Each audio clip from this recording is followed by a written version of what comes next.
The Riverside Community Garden Project has been running for 6 years and proves that growing and cooking your own produce is much more fun than anything you might pick up in a supermarket. I went along to meet Jenny Howell, who runs the project.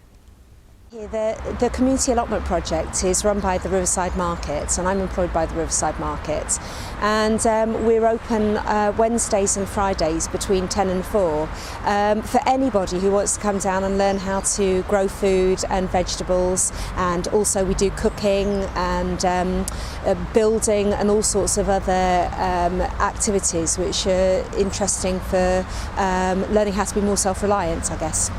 We've got a hardcore of 5 or 6 today, 7 of us today, aren't there? And then during the summer, it wouldn't be unusual to have 15 or 20 or more. And that's not including special activity days. That's just our regular volunteers. Today we've been taking down the beans. We're getting our final chilli harvest, which is going to be huge, as you saw. So we're going to be looking to dry a lot of those chilies.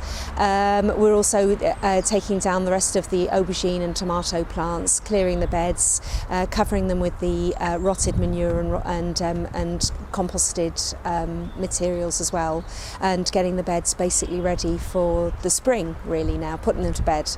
But we are putting we're putting in a few broad beans, and they're still, but it's mostly getting things ready for the early spring now.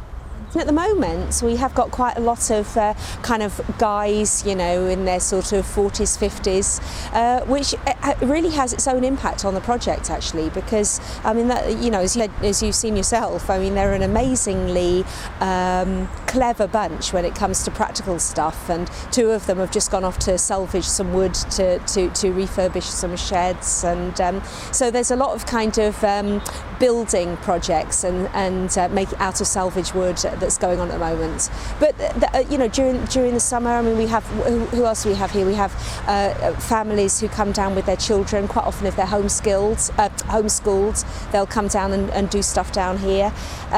We have people who come down who perhaps have you know, learning difficulties or you know, possibly are off work with stress, things like that, and just want an area where they can just recover. We have students who just are sick to death of writing a really long dissertation and just want a bit of space out.